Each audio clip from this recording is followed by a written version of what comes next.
Today, we're going to talk about the brand new, yet to be released Sanctifiers kill team. So, as I'm talking to you now, it's the Saturday when pre orders have gone live. Hopefully, you've secured your copy of Kill Team Blood and Zeal if you wanted one. Okay, and all of the people that got it early have put their content out. It's been up there for hours.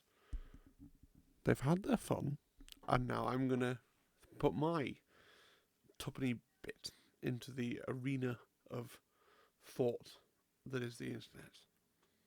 Yeah, I've murdered this introduction, but on we go. So, Sanctifiers, they have security and seek and destroy. Those archetypes seem a little bit mismatched for this kill team perhaps, but we'll talk more about those later on the slide about what Tac Ops I would pick. In terms of your composition, you have to have a Confessor, you have to have a Cherub, and then you have a list of 10 fellows from which you must pick 9.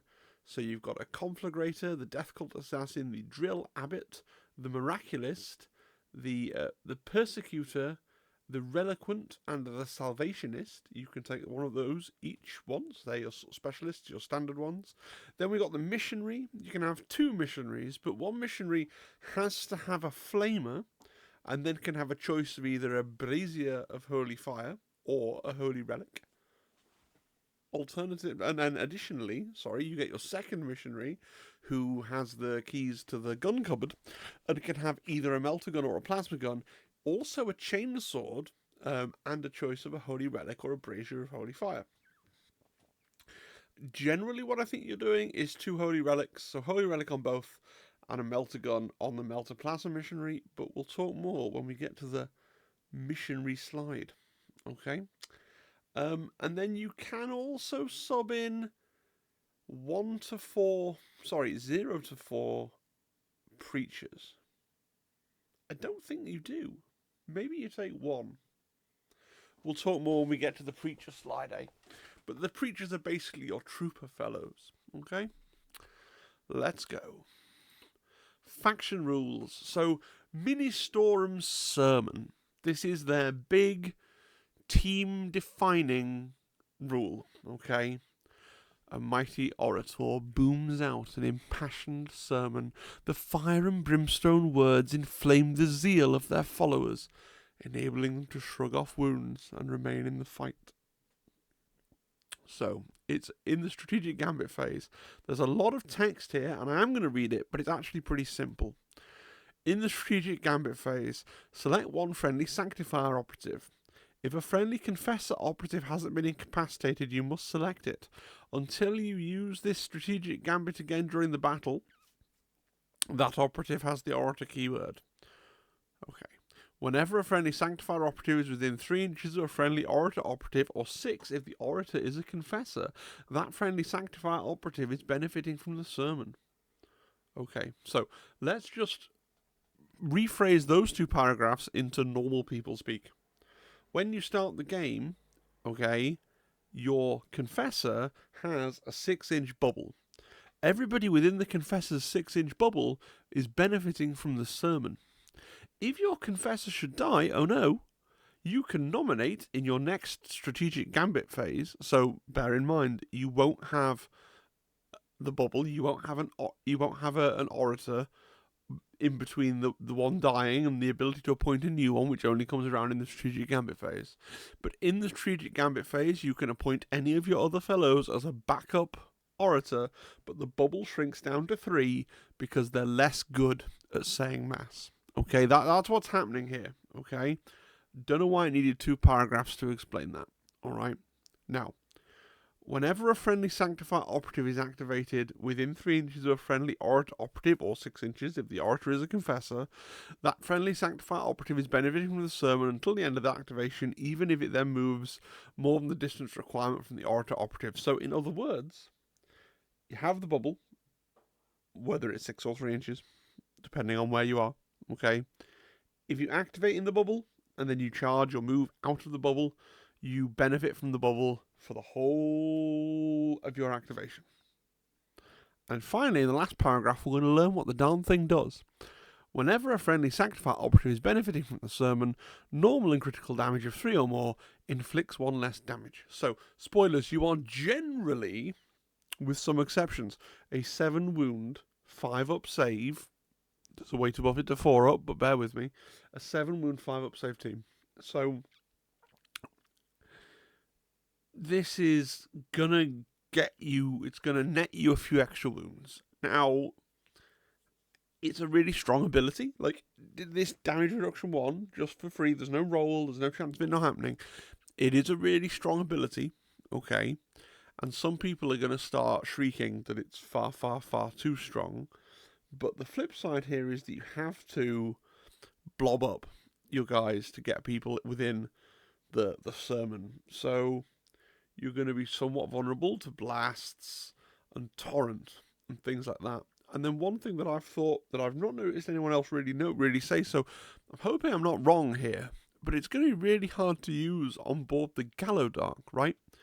Because on the Gallodark, you can never measure through the walls. So whereas on an open map, your 6-inch bubble is going to be, quite a chunk at the tabletop. On the Gallodark, you're going to kind of be limited to whatever lane your Confessor has gone down, and the rest of your guys are going to be kind of out of luck. Right, now, this is slightly made up for, I guess, by the fact that, spoilers, this team has a lot of flame weapons. The flame weapons are quite good, and of course, they all get lethal 5 up on the Gallodark. So, like, maybe it's balanced in that way. But, yeah, it is tricky to use. Now, we'll see later in the presentation, most of your strategy ploys also key off of being under the effects of the sermon. So the sermon doesn't just do this damage reduction thing, it's also going to enable a bunch of your other strategic ploys, and this is one of those teams where the strategic ploys are really very key to the team, as far as I can tell. Alright. And yes, the thing about being able to charge off and still under the effects of the sermon is really good, so it means that if you're a melee operative and you charge someone, you're going to be under the effects of the sermon for them hitting you back. That's really the only time it matters, at least for the damage reduction part, because obviously it's only while you're in your activation. It then fizzles when you are no longer in your activation until you come back within that bubble somehow. Now, they have another faction rule, Blaze. Blaze is something that we're pretty familiar with. Blaze is the flamers are trash, so when we want a team which uses a lot of flamers, where flamers are like one of the big things of the team, we need a rule to make flamers better in some way. So some weapons in this team have the Blaze weapon rule below. Blaze is if you retain any critical successes, your operative, the weapon is being used against gains one of your Blaze tokens. Whenever an operative that has one of your Blaze tokens is activated, inflict d3 damage, then they can either roll a d6 and on a 3 remove the token, or subtract 1 from the APL stat until the end of the activation and remove that token. So extra damage is always great. I think this team into another 7 wound or like an 8 wound team, it's going to be really meaningful, because it means that you're going to hurt people, and then potentially on the next activation they're going to die, and there's nothing they can do to stop themselves taking at least the 1d3 damage from it. I think as a person opposing this team, taking the -1 APL to definitely put out the fire is quite often going to be a poor choice, but you're going to have to weigh it up, because, having taken the d3, you're then safe for the rest of your 1 activation that you now have. So do you want that whole activation to move and shoot or whatever you're going to do? Or do you need that operative to survive into a future turning point desperately because they're on an objective? And that's where maybe you're going to be like, well, I spend the APL to put myself out, because actually the thing that was a threat to me has been killed by someone else, and now I just want to stand here on my 1 wound on this backline point or whatever it is. That might be the play, right? But really interesting ability, and it's something we're going to need to bear in mind as we're going through the data sheets again and again and again, that all these Blaze weapons are going to do between 1 and 3 more kind of free damage There's nothing your opponent can do against that. You do have to get a crit. Now, this is another thing about being on Into the Dark. Like I said, yes, Into the Dark is really poor for this team because it's harder to be in the bubble for your Orator abilities, for hearing your sermon, but it does mean that all of your flame weapons gain lethal 5-up, which means they're putting out blaze tokens more reliably, right? So, the strategy ploys. We're going to start with the Emperor Protects. The most dedicated adherents to the Imperial Creed believe that the Emperor protects. They hurl themselves into battle confident that their faith will shield them. Whenever an operative is shooting a friendly Sanctifier operative that's benefiting from the sermon, you can reroll any of your defense dice results of 1 result, e.g. results of 2. I think you need to have this on every turn. Okay, it's not the best buff, but it's almost always going to do something, right? You're saving on a 5, or for reasons we'll see later, occasionally a 4.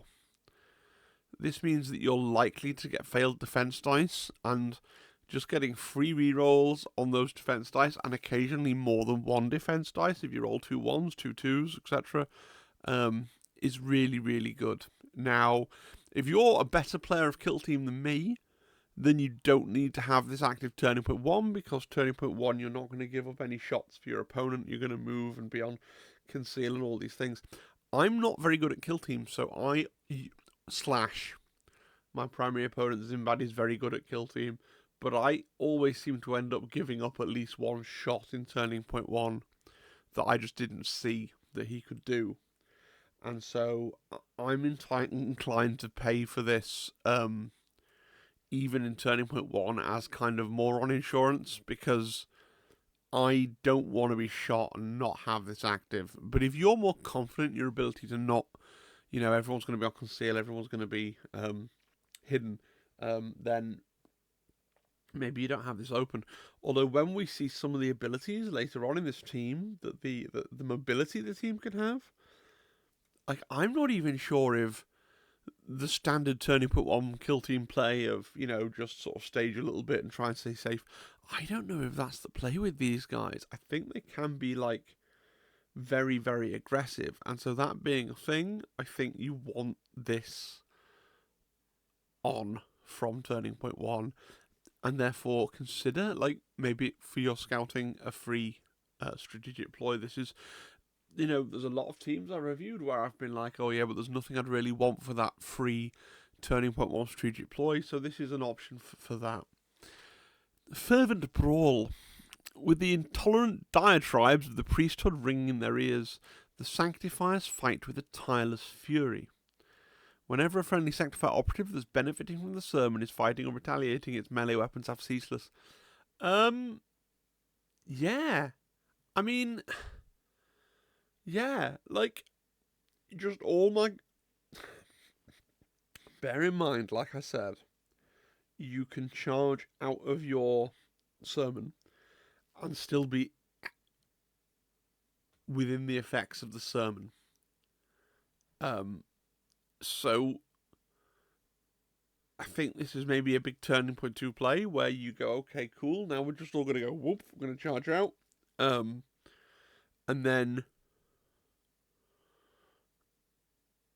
whack you. And then I actually don't know if you want to actually mushroom everybody out of the sermon like that. But it's a possibility. But ceaseless team-wide, potentially, for 1 turn is really good. So, maybe that's your big turn 2 play. Zealous Persecution. The longer that heresy is allowed to persist, the more indelible the mark it leaves. It must be scoured swiftly and without mercy. Whenever a friendly Sanctifier operative is fighting during an activation in which you perform the charge action, its melee weapons have lethal 5-up. I really love lethal 5-up. This is the one strat ploy as well that doesn't care about sermon, which is interesting. So this one you're free to use. You can use this every turn. I charge, I have lethal 5-up. It's that straightforward. This is obviously really good. We've got most of the way down the Strat Ploys list, and I've been like, yeah, this is really good, this is really good, this is really good. So I'm starting to feel like this is one of those teams, as many of the teams are nowadays, where you're going to have to really concern yourself about the CP economy because you want all the things. It's not going to change when we read Rally the Flock. Rally the Flock. An orator's voice booms above the thunderous din of combat, drawing the faithful back into formation. Each friendly Sanctifier operative, excluding the orator, that's benefiting from the sermon can immediately perform a free dash or fallback. For the latter, it can't move more than 3. Each that does so must end the move closer to a friendly orator operative. You can't use the ploy during the first turning point. This is really kind of interesting. Now you have to be benefiting from the sermon to do it, so what you can't do is use this to pull all your guys back into the bubble. They have to be in the bubble for you to do it. But there are definitely times when falling back out of combat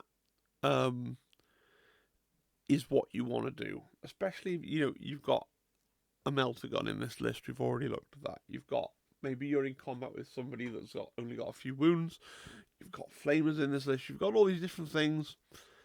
I don't think it's necessarily something that you want to do every turn. Just because it has to have that.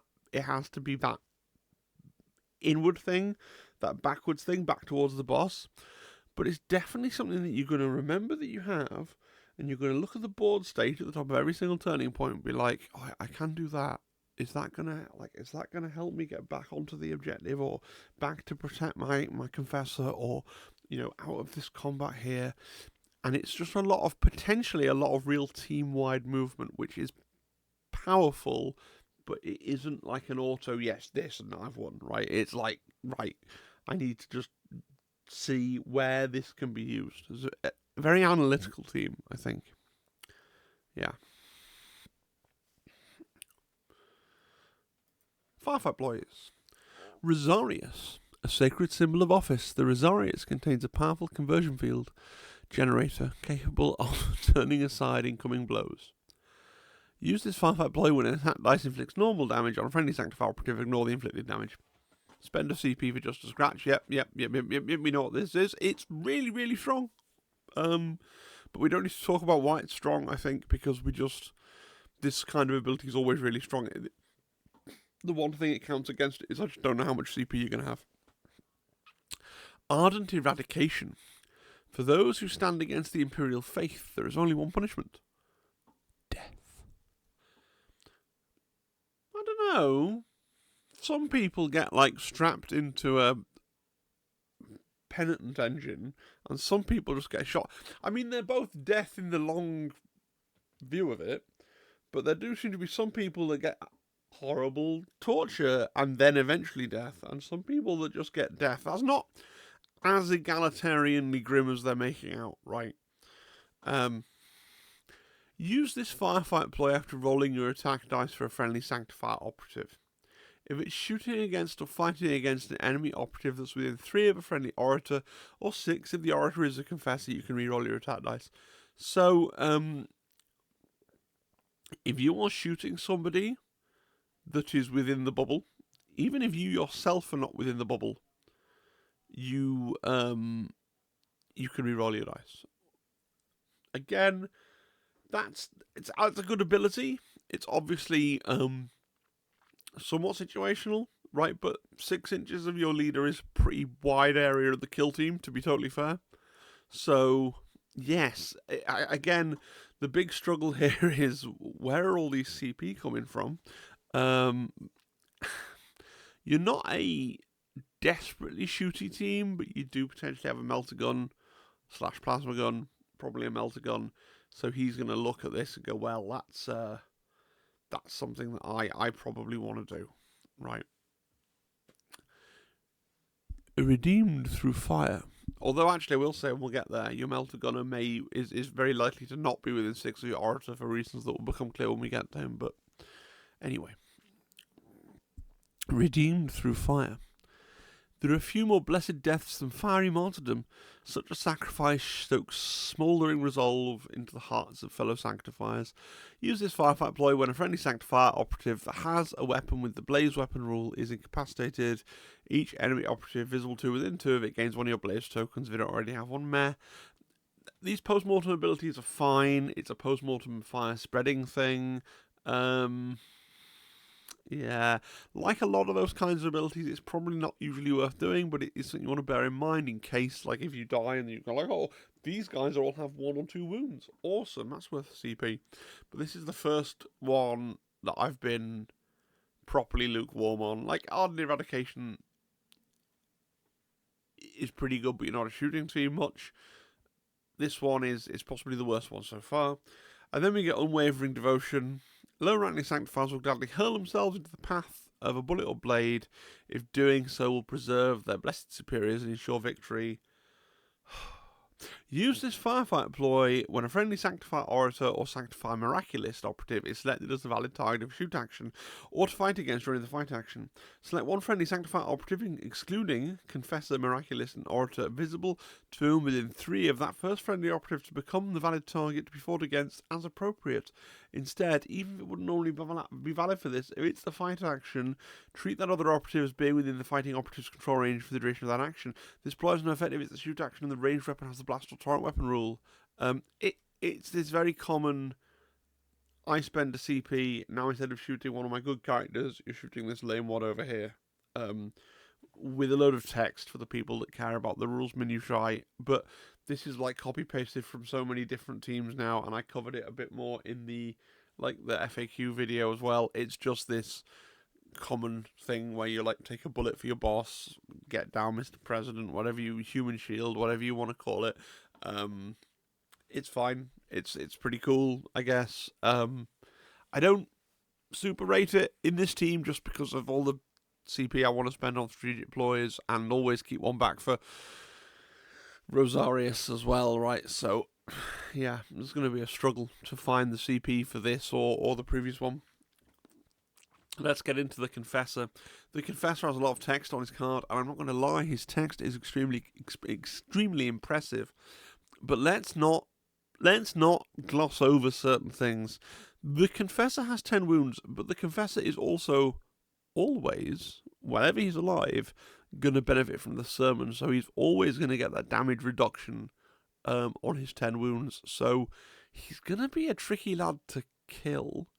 You know?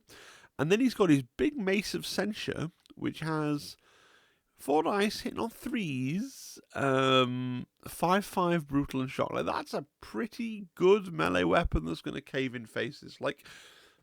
He's just really, really solid. He's going to be really hard to shift, and he's got a really good melee attack. And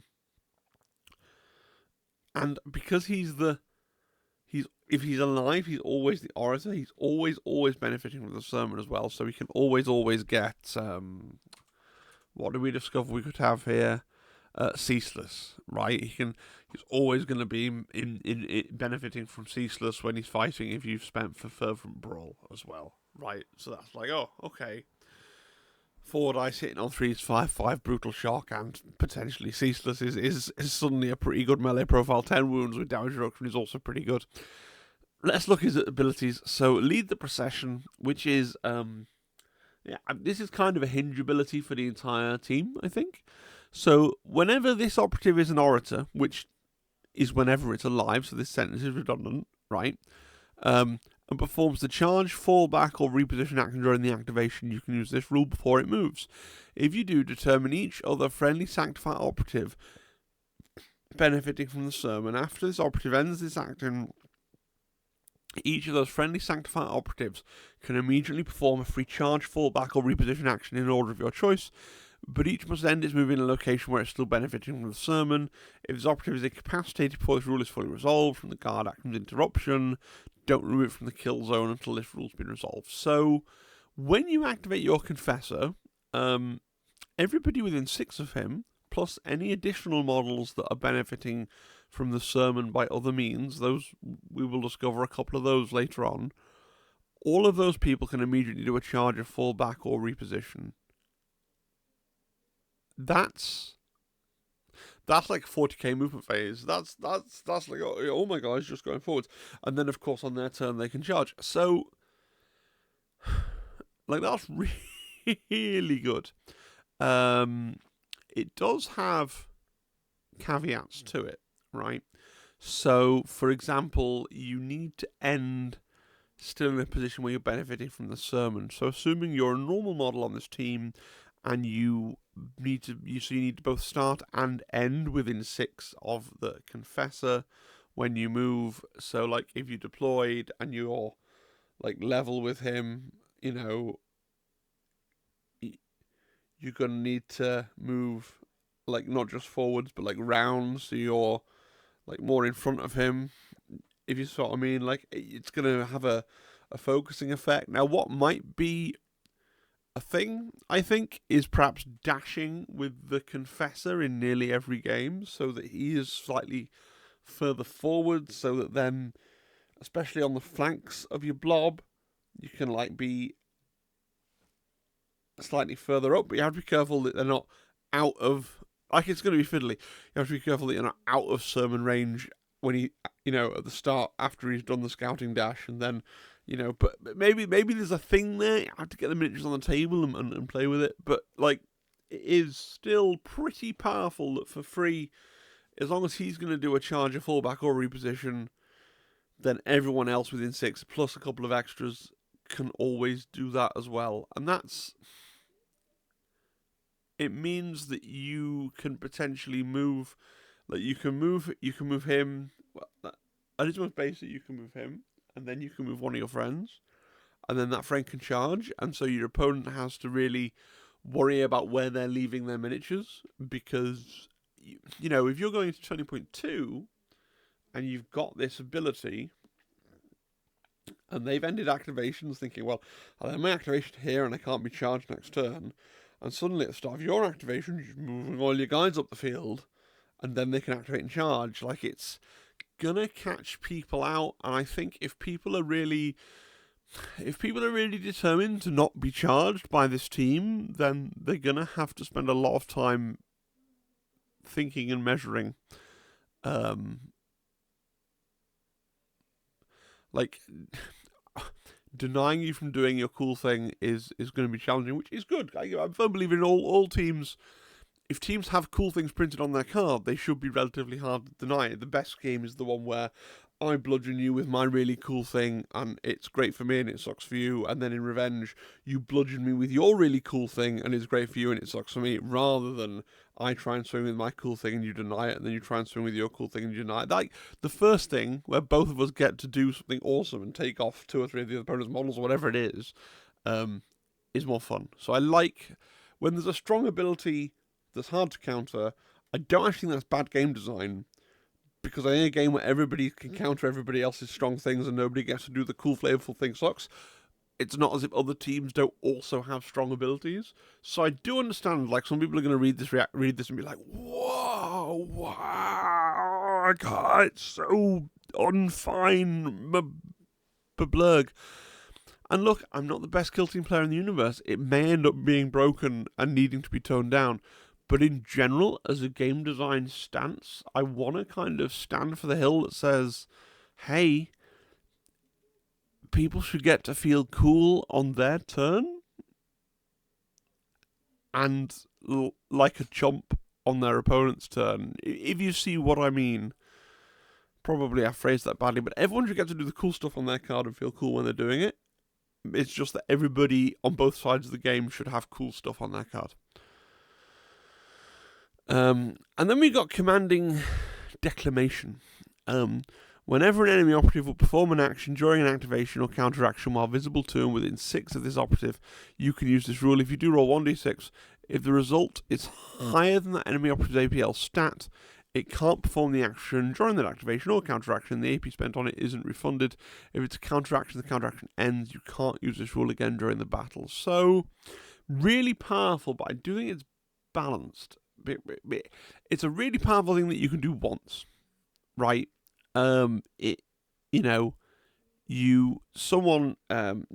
the best use of this is going to be somebody charges you, and they're going to be like, right, cool, now I fight, and you're going to be like, I roll my dice, I get a 3, you do not fight, your turn ends, goodbye, and then you get on with doing something else, and that's fine. But the thing is, like, it's the once per game, so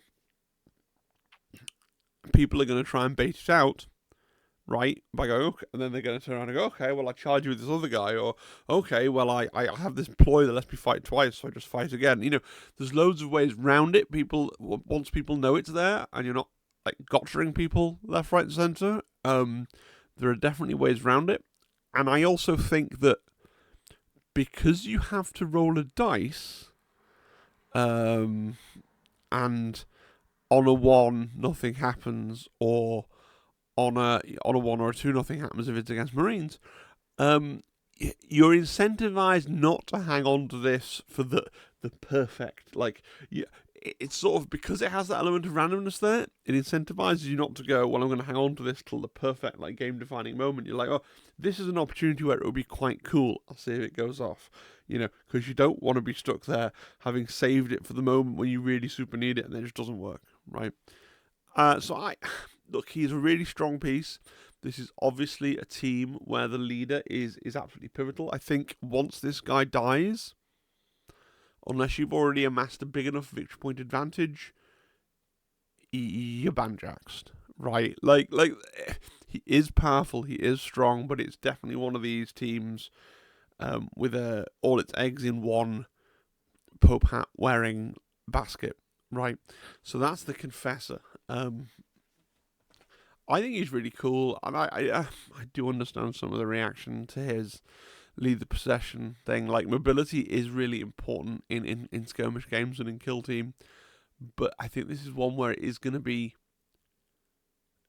somewhat challenging to get the very best out of it. And I'm sure the very top players, who are some of the ones screeching about how broken this is, maybe in their hands it is, but I don't think it's going to have a massive effect on the meta, because I'm going to play these guys and I'm going to be like, okay, cool, I do all this movement, and then it's not going to... Being able to leverage that into actually winning the game is going to take quite a lot of skill, I feel. Yeah. Right, the Sanctifier Cherub. So, okay, you got a Cherub. You got to take the Cherub. He's not an option. Okay, so the Confessor and the Cherub are the two that you have to take. 2 APL, a 7-inch move, a 5-up save, and 5 wounds. He has an Incentivizer, which is 3 dice, hit on 5s, 1-3 damage and shock. Obviously, melee attacks are not this guy's point, right? And then he has the Cherub, which is a suite of 3 rules. So, for objective marker controlling, his APL stat is 1 lower. When he has a conceal order and he's in cover, he can't be set as a valid target, take precedence over all of the rules, e.g. advantage trades, so super conceal effectively. And he can't use any weapons not on his data card or perform unique actions other than incentivize, that we'll come to in a minute. And then he has Fly. I don't want to read the whole thing of rules for Fly. He has Fly.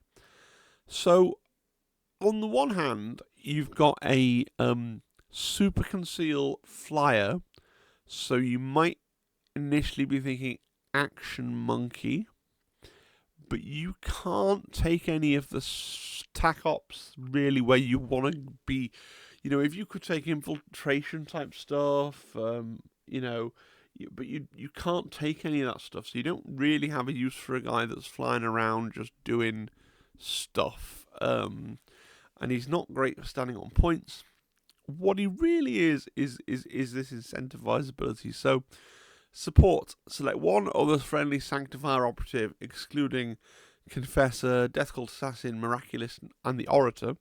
Visible to within 2 of this operative until the end of that operative's activation. Add 1 to his APL stats. So, realistically, this guy's turn goes, well, I'm going to move 7 inches to next to someone using Fly if that helps me. And then I'm going to give them +1 APL. So it's a comms. It's a comms with effectively a 9-inch range, right? But it doesn't need line of sight effectively, right? That's tied up in a model. and the model is easy to hide and not have killed. It's not the best miniature. Like it's not the miniature. It's not the best operative I've ever seen in Kill Team, but also it's like kind of pointless to evaluate because it's one of the only 2 miniatures that you're forced to take, and it's not.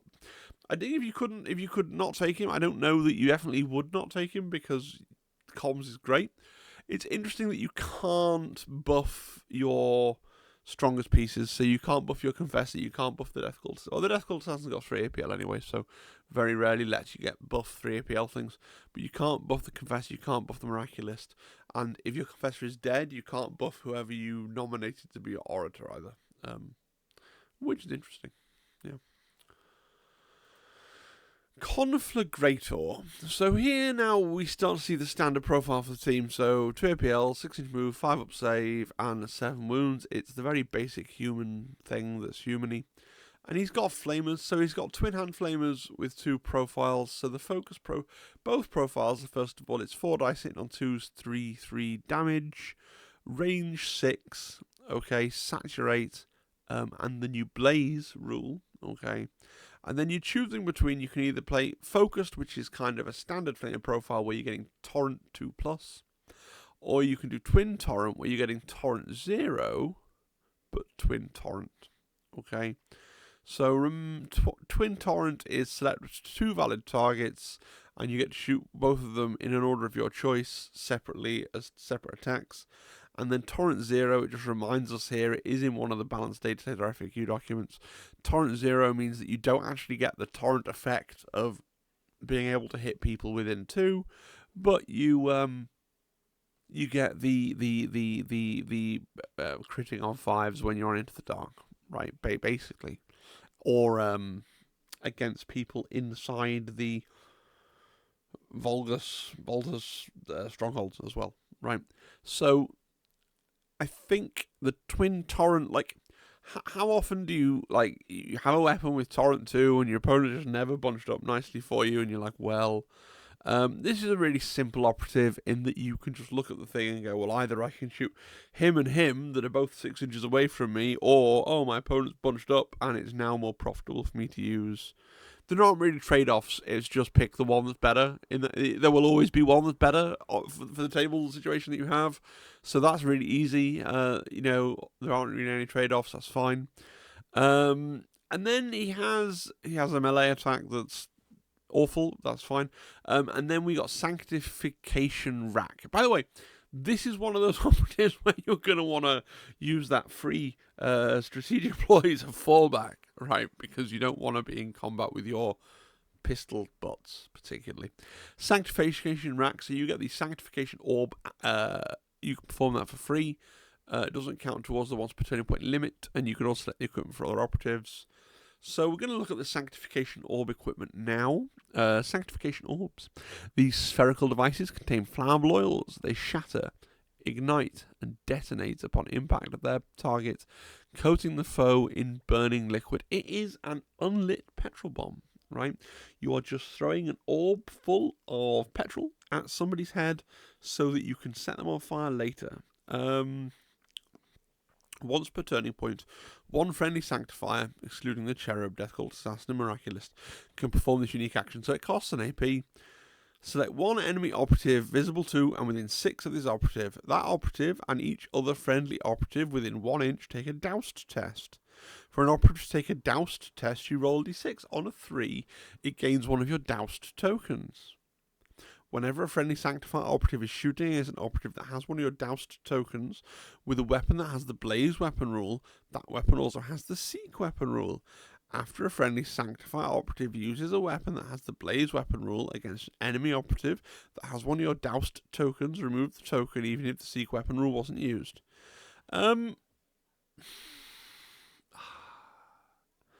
This is really powerful and also really annoying, because we've all played games on Killzone Volkers, right? We're all familiar with the guy that's like, well, I'm up here on this vantage point, and unless you come up and fight me with a charge action, you just nothing you have is hitting me because I'm up here on this vantage point and I'm concealed.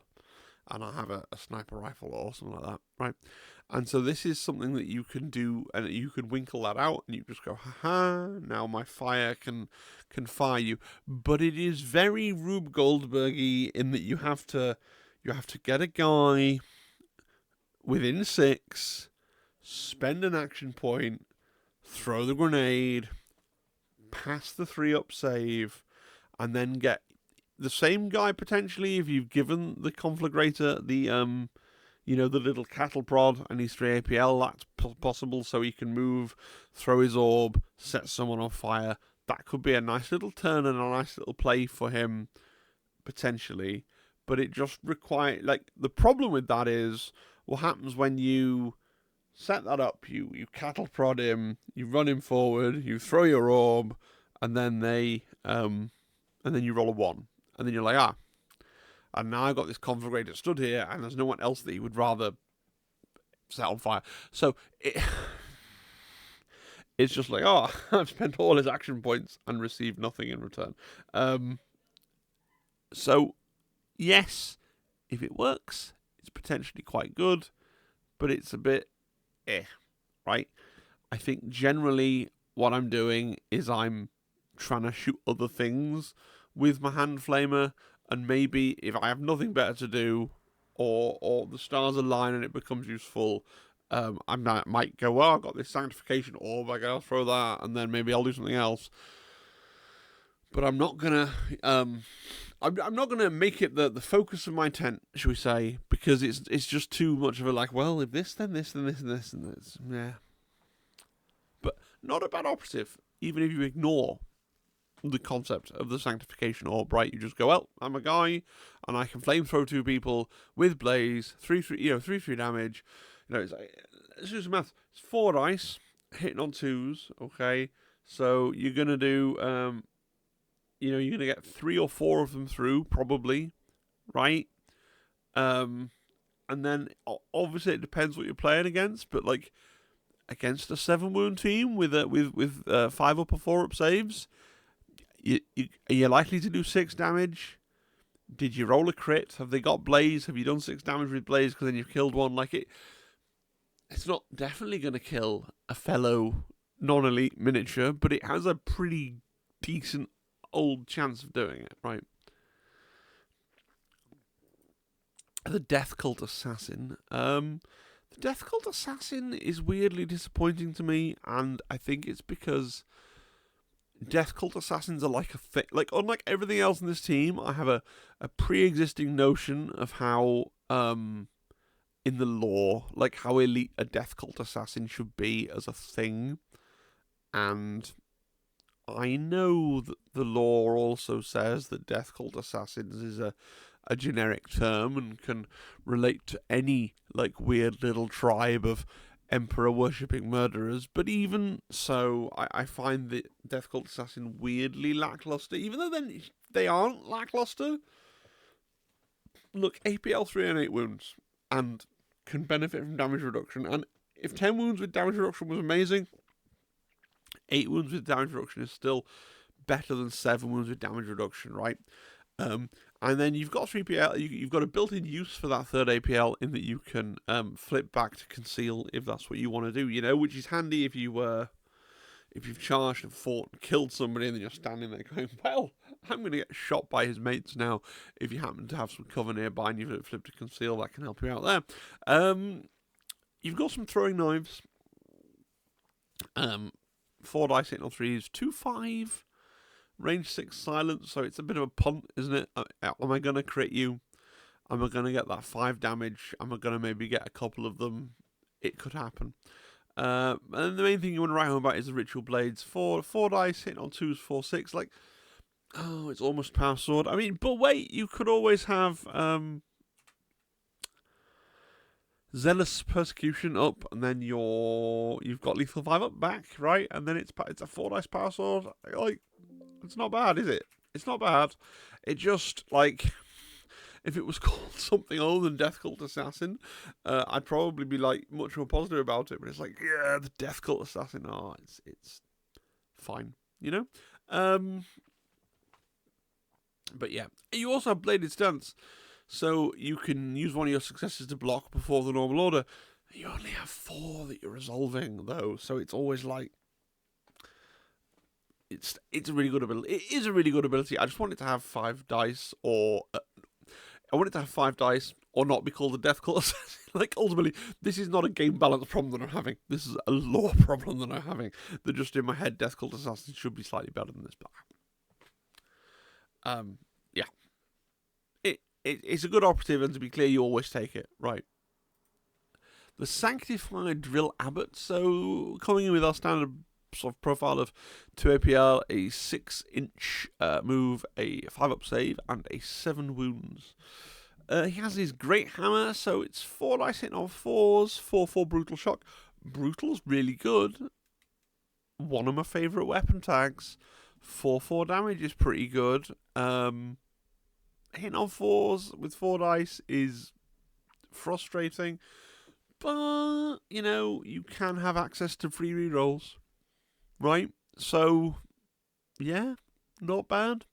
But he's like one of these hybrid characters that's like, well, his melee's pretty good, and he's also got loads of buffs. So let's look at the buffs. Scholar Paginium Disciplinarian. So for those who don't know the lore, the Drill Abbots are the ones that this is me in the 41st millennium. Not really, but these are the teachers in the Imperial boarding schools where baby commissars and sisters of battle and things come from. That's what these guys actually are. So, Scholar Paginium Disciplinarian. When a friendly Sanctifier operative is within 6 of this operative, you can ignore any changes to its stats from being injured. So, you know how this team is about a 6-inch buff bubble around the Confessor? So now you've got another 6-inch buff. So do you just stand the Confessor and the Drill Abbot, and there's another one that we're going to get to in a minute, do you just stand them in the middle? They're just saying a nice mass, right? And then everyone around's like, well, I'm going to have the damage reduction. I'm never going to be injured. I don't know. You know, we're just going to be in this nice little happy little blob. I don't know. And then we've got Null Skull. Right, I wish they hadn't called it Null Skull. It's a bit close to Numbskull, isn't it? Null Skull. Whenever an enemy operative is within 6, there we go, another 6-inch thing, of this operative, that enemy operative's APL stat can't be added to. Remove all positive APL stat changes it had. If an enemy operative that's more than 6 from this operative had a positive APL stat change, and your opponent spends its final AP to move this operative within 6 of this operative, this can cause your opponent to spend more AP than its APL stats, but that's fine. I'm maining Wrecker Crew at the moment when I play Kill Team, and Wrecker Crew are, like, I'm just very mindful that this just really upsets Wrecker Crew, because Wrecker Crew's thing is they are APL 2, but they can pretty trivially gain that extra APL, and that's what makes them balanced, and then the Drill Abbot comes along and goes, yeah, you can't, like, for a lot of teams, like, for the majority of teams in the game, you read this and go, oh yeah, this is turning off your comms, and it's like, okay, cool. Maybe I won't take the comms guy, I'll take somebody different, like maybe I just won't take comms into a team that has his ability, and then nobody cares, right? But then if you're in the tournament and you draw Wrecker Crew, and I wonder if are there any other teams that make, but like, that's the big one, isn't it? And they're like, well, okay, like my team's thing is being able to gain +1 APL for deciding to do a fight action.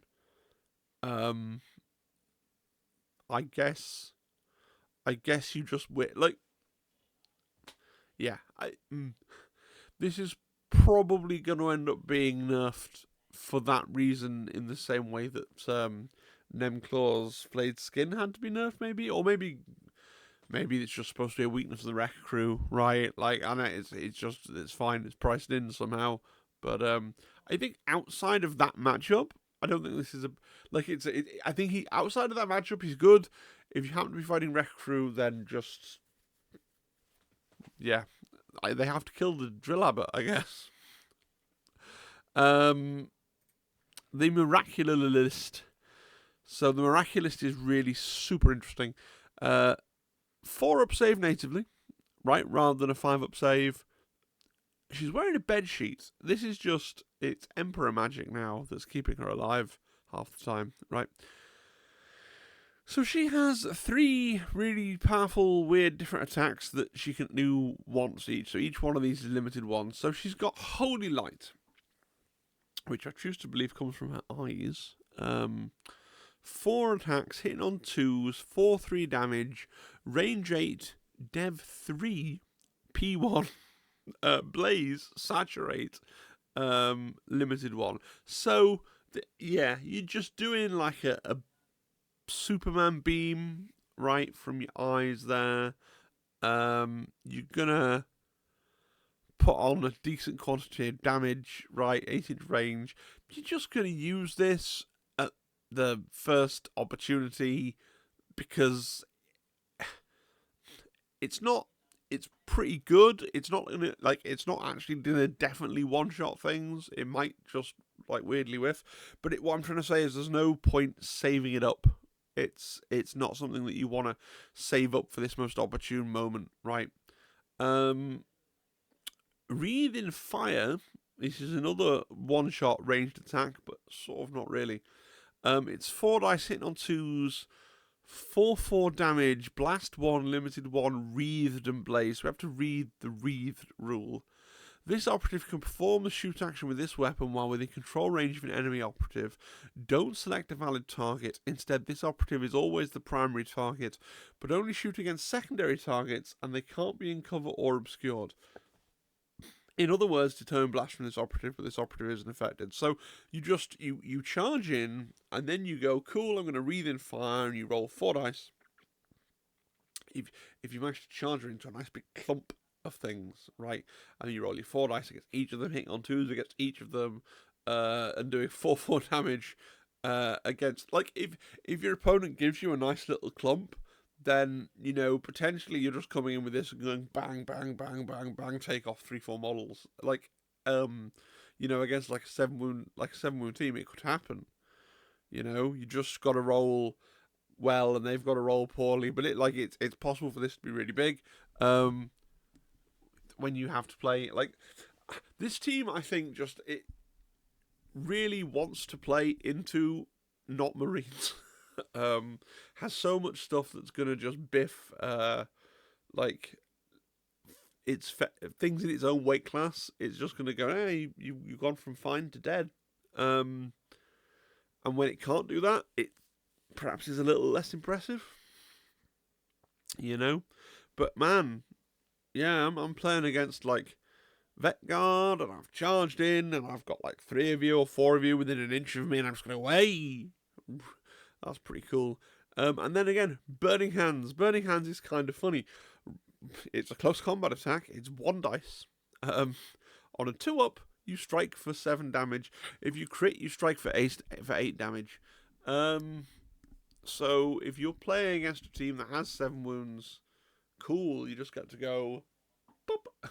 Unless you roll a 1, right? Which sucks. You're just gonna go, pop. You're dead, right?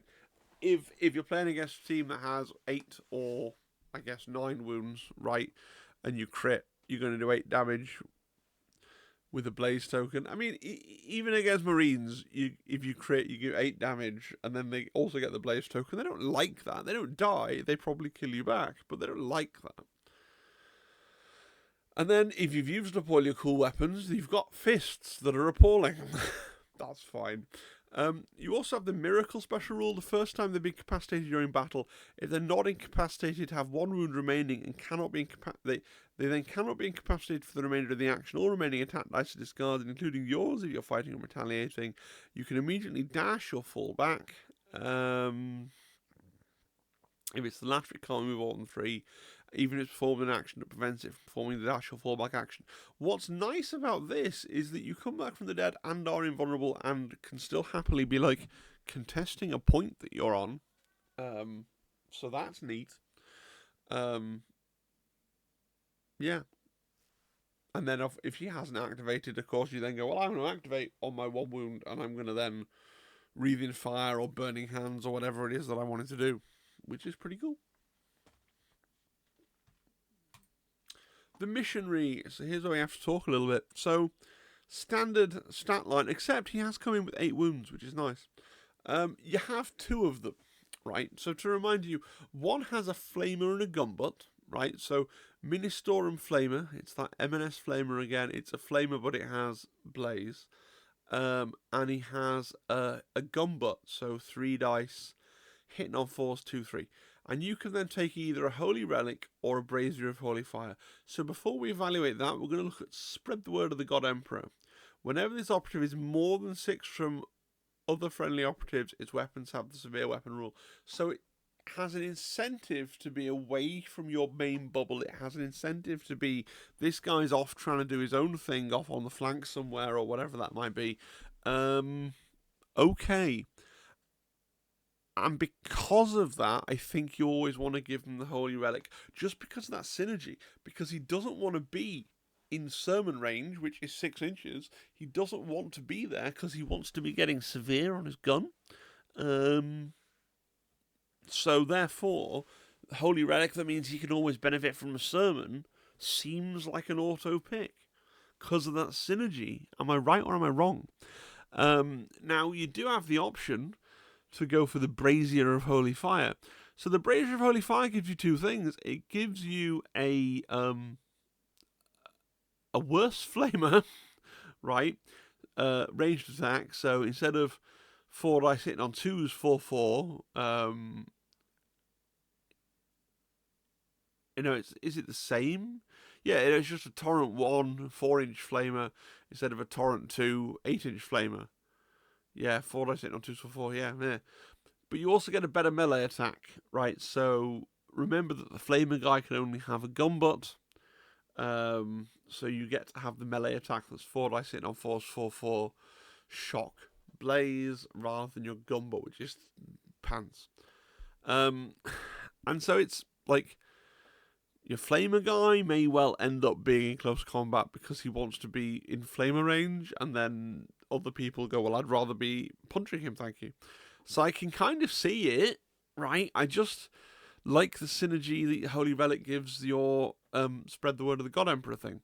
And it's the same for the other one. With the other one, I think there's almost no argument for the Brazier, because the other one has a chainsword, which is pretty well equal to or better than the Brazier's melee attack. And then, okay, so the Brazier's ranged attack means that you can be like, well, instead of firing your melter gun or plasma gun, you can fire a flamethrower. And it's like, yes. So definitely for the heavy weapon, if we can call it that, the heavy weapon missionary, we definitely taking the Holy Relic. For the one with the flamer, there's more of an argument for perhaps the Brazier, but I still think kinda probably the Holy Relic, right? Like, let me know in the comments what you think. Melter or plasma gun is really interesting. On the one hand, the melter seems like the really obvious pick, because melters are really strong, and you've got, with your Holy Relic, you're always in range of the sermon, which is nice, and that means that when you could always benefit from the free movement from the Confessor, so you're going to get up the board with your melter gun, and it's like one of the only things that you have in this game that's competent at killing a Space Marine, and you're always in range of the sermon. So let's just go back and look at this. You can you can blah blah blah. Those are melee weapons, aren't there? There's not actually a yeah, no. I was thinking of Ardent Eradication, but that's to do with shooting people who are in the bubble regardless. So yeah, so you're not getting rerolls, I guess. But it's the thing, right? On the other hand, though, the plasma gun is basically the only credible long range. Is the only long range gun this team can have, and there's often going to be a point at the back that maybe you kind of want. So do you want to take a plasma and have him like, well, I'm on my back point by myself with my plasma, with my Holy Relic, being 6 inches away from people, so I've got this severe plasma now. it's not awful. I think you have to take the melter most of the time, but I don't think you can write off the plasma as not having any kind of applications ever, though. Yeah, let me know in the comments what you think about the plasma issue and the brazier. But I certainly think if you're building the kit and you're not enhancing it with any additional models, you go for melter and flamer with both with relics. But I can see wanting to flex into a plasma. Yeah. The Sanctifier Persecutor. Standard stat line. Hand flamer again. So many hand flamers. And then he's got an Eviscerator, which is throwing 4 dice, 4 damage, 5/6. Brutal. Which is a nice stat line. Bear in mind, you can have lethal 5 up. You can potentially be having some rerolls. 2 special abilities. Merciless Castigation. The first time the operative performs the fight action during each of its activations, if neither it nor the enemy operative in that sequence is incapacitated, it can immediately do a free fight action, but it can only do it against the enemy operative, which is good. It's free. Why not?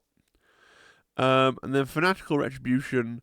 If you're incapacitated during a fight action, you can strike with one of your unresolved successes, which is pretty good, considering those are 5 or 6 damage, which could mean that you're getting some mutually, especially if you have a big fight, you don't manage to kill them, you're both on like 2 wounds. I don't know, like, it's nice. It means that he might end up with the mutually assured destruction scenario as well, but he's probably going to at least get to remove a miniature, which is nice. The Salvationist. Sorry, excuse me, it's been a long video. The Salvationist standard stat line. Terrible weapon, right? She's a healer, not a fighter. Actually, I could be a bloke. I literally can't tell. Conversion field. Whenever an operative, more than 6 from this operative, is shooting a friendly Sanctifier operative within 6 of the operative, improve the friendly operative save by 1, and worsen the piercing weapon rule by 1 if any. Note the piercing 1 would therefore be ignored. So, like, if you're fighting against a team that wants to try and sit back and shoot you, they just don't, like... There will be matches where you play where you're like, I have this, and your opponent's like, that's fine. All the shooting I was going to do to you was going to be within 6 of you anyway, so I don't care. But there's teams out there and archetypes out there where they're like, I'm going to coat the back line and people that want to shoot you, and you're like, cool. So I have more save, and I'm ignoring piercing, which is nice. Even if it's just like they have that back line, they have on their back objective somebody with like a heavy bolter or a plasma gun or something, and the rest of their team is up in your face, but they have this one guy at the back pelting in fire against that one guy in the back. You are significantly hindering that gun doing much, right? So this is the other in your trifecta of, do you just have your Confessor, your Preacher Joseph Fellow, and then your Salvationist just in the middle of this bubble with the rest of your team around it? I don't know. I don't know to what extent, like... to what extent do we want to play the Sanctifiers, and to what extent do we want to play Kill Team? But it is a good buff, right? Now, in terms of what you do with it on its activation, it's a medic. It can go around and put wounds back into your miniatures, which is cool, but it's not a full medic. It can't revive, so it's just a have some wounds back, guys. Sorry, excuse me. Terribly unprofessional. But I'm not going to edit. Editing's for channels with like 10k subs, right? And then we got the Reliquant. Standard stat line. Hand flamer, stupid weapon. And another 6-inch bubble. I'm sorry, I forgot one. So, cult icon. Whenever determining control of a marker within 6 of the operative, treat these total APL of friendly Sanctifier operatives as 1 higher. If at least 1 friendly Sanctifier operative contests this marker, isn't a change to the APL stats, so any changes are cumulative with this. Like, really good. Could win you the game. Right? Legitimately, I always say that. Anything that meddles with APL on objectives, hey, that could be the thing that wins you the game. That said, Imperial Cult Devotion does not inspire me. Right, we've seen this kind of ability before in the G-Stealer Cult. The difference is that the Brood Brothers, rather, the difference is they have guns. So, Imperial Cult Devotion, once per turning point, when a ready friendly Sanctifier operative is incapacitated within 6 of this operative, you can use this rule. If you do, before that operative is removed from the kill zone, it can perform 1 free action, excluding fight, and you can change its order to do so. It's then incapacitated as normal. This is probably... Look. You are a team that is incentivized to just have everybody in this 6-inch dome. So, okay, this might come up. You might get to do something and then fire a flame pistol or medic someone or give someone an APL or do something. But what... You're generally a team that kills by fighting. So it's less impressive. But I think you want to play with this guy... just because it synergizes so well. Even though the buff's kind of lackluster, you're castling up anyway. You're making a big, old pit of people, putting it in the middle of the board, and go, everyone's within 6 inches of everybody else. I'm on the middle objective. Let's see what happens. Like, maybe that's just my smooth brain looking at it, but, like, again, maybe this isn't the answer. Maybe the answer is to play more kill team and play properly and not just play Sanctifiers and try and make all their little internal things work. But so many 6-inch bubbles, even the lackluster ones, just seem to stack on the concept of 6-inch bubbles.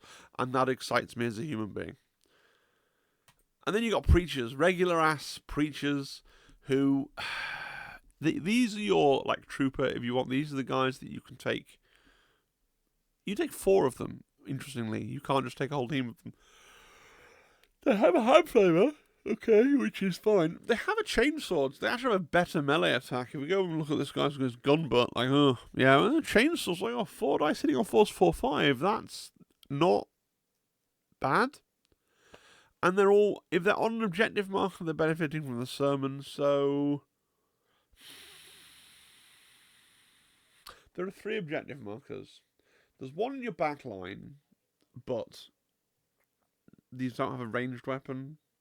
People aren't just going to sit there and ignore your back line, and they're going to come to you, and that'll give them things to do, sure. There's the one in the middle, but basically you're going to have your sermon projecting guy in the middle anyway, right? And then there's going to be one over in their side of the board. Fine. I feel like these guys aren't very good, but then I feel like maybe that's my take because I'm not very good at kill team. There's probably a reason they're capped at 4, and they do have a good chainsword. So I'm unsure. I think there might be something here, but I can't quite see what it is. Being able to break out of the need to be in the bubbles and the synergies is cool. Is one preacher a better call than the Reliquant? Maybe. Is it enough that you want to buy a second box so that I can have preachers as well? Like, I do love these kind of miniatures.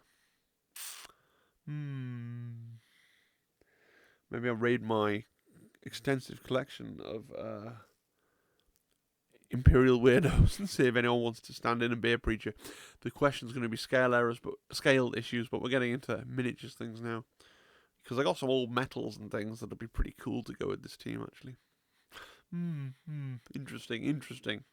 Need to think on it more. Preachers are a weird one. But that brings us to the end of the operative, so let's do the equipment. We've talked about Sanctification Orbs. I've read out the Sanctification Orbs.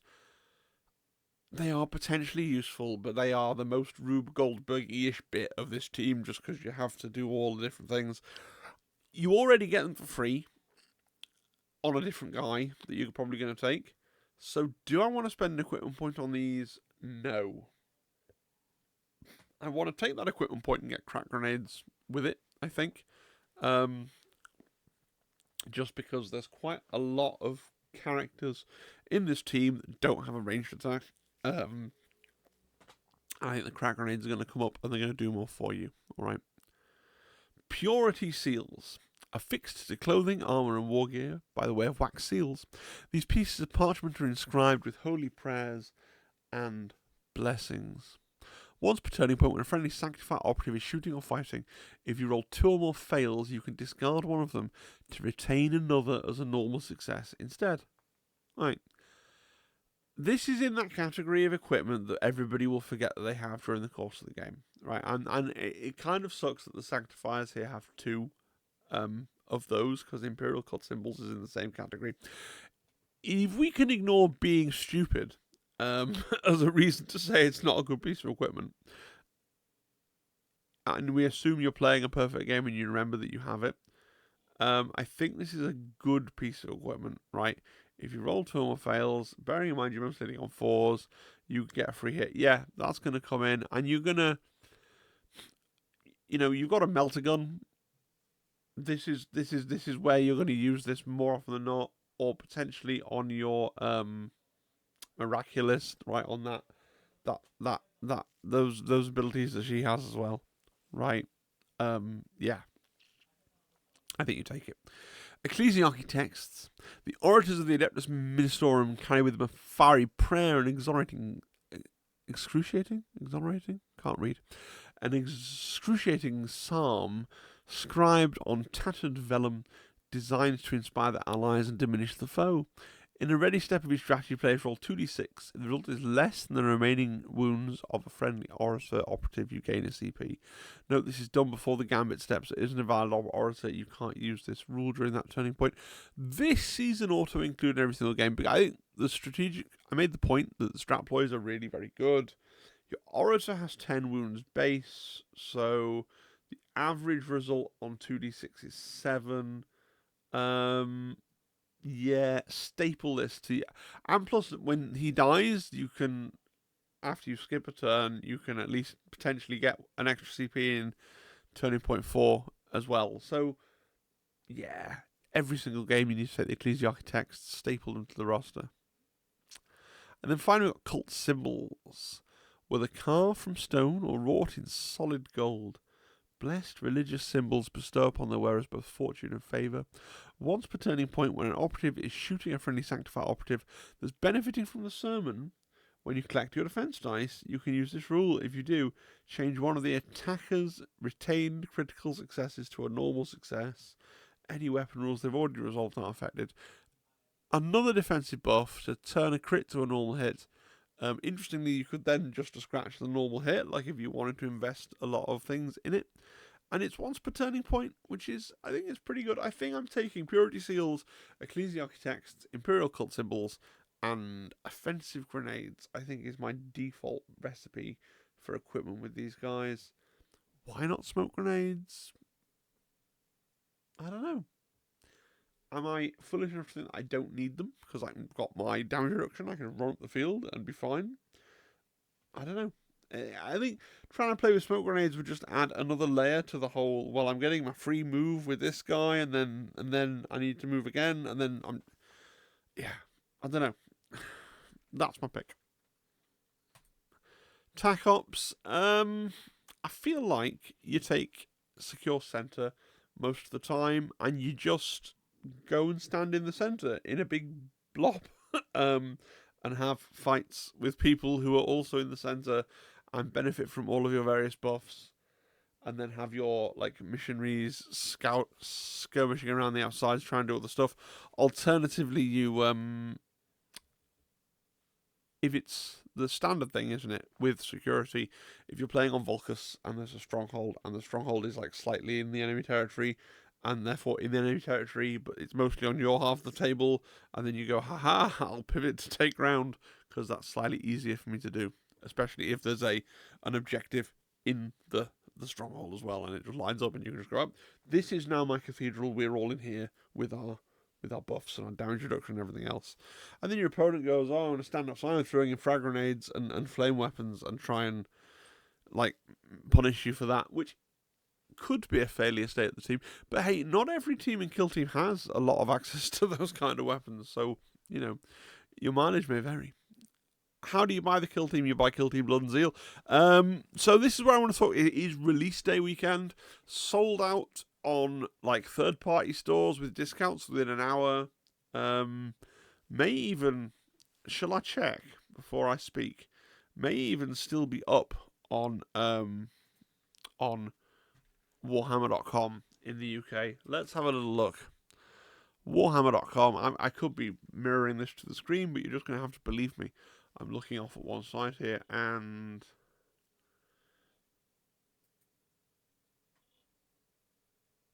it has now got... No, it's still in my cart. So, yeah, still buyable right now on Warhammer.com. So, I think Xbox have done the thing where they've kind of just shorted FLGSs again and kept a lot of stock for themselves. And I would suggest, if you are very price sensitive, if you're like, oh, I kind of want this at my friendly little game store price, but I don't want it at the Games Workshop full RRP, I would suggest that maybe it's one of these things where, I don't know, maybe retailers are going to get a second wave, a second allocation, when Games Workshop realises they haven't instantly sold through the huge amount of stock they've probably retained for themselves to sell at full hour. After all, you got to remember how Games Workshop works. Things you buy off their online store, they just make far more money on than things you buy from like Element Games. So, yeah. Do you need a second copy of this for, or do you need to pick up like a second squad on eBay? I think what you want to do is pick up one squad, build it, and then use the bits and other things and convert, because they're Imperial humans. And plus your team will look more interesting and individual if you do it that way than if you try and pick up a second box, I feel. Yeah. That's it. My final thoughts. I am really super duper conflicted on this team. I love the team. I think it looks really awesome. I love the lore. I love the aesthetic. They are, like, in my soul, these are my guys. These are, in terms of the looks and the lore of them, these are my favourite team that's ever been in Kill Team. However, there's a reason I'm maining orcs at the moment. I am coming to terms with the fact that this is precisely the kind of team. Annoyingly, I've started playing a team, sort of unit similar to this in Shatterpoint, which those of you that have been following that little adventure recently will be aware of. But I'm coming to realise that I'm not usually good. I get very analysis paralysis-y. I get very kind of, oh, you know, well, who's going to be in range? They're going to move to here, they're going to move to there, they're going to move to here, they're going to move to there, they're going to move to there. And I should probably just play things that are more straightforward. But I like these kind of mechanics. They're the ones that when I read, it makes me smile. I'm just not very good with them. Which is a weird place to be in. Normally people are enthused by mechanics that they will be successful with, but I am really enthused by these kind of aura-based mechanics. It's the kind of kill team that I want to be good at playing. But currently signs point to I'm not good at playing it. I am definitely going to get... I've ordered the box, pre-order, it's on the way. 2 weeks, it'll be mine. Gonna build the Sanctifiers, maybe going to build some extra Sanctifiers, have a little conversion project, or proxying with some of my older Metal Miniatures project going on. I'll play them a couple of times, I guess, but I'm not optimistic that I'll find them amazing, as it were. So, you know, I think I might find playing with them on tabletop desperately frustrating. But there you go. We'll see. Do let me know what you think. If you've enjoyed this video, subscribe, comment, like, etc. Consider joining the Discord. A big thank you to all my members. And I will try tomorrow to review the corn half of the box, should I get the time. Alright guys, I will see you next time. Cheery, bye.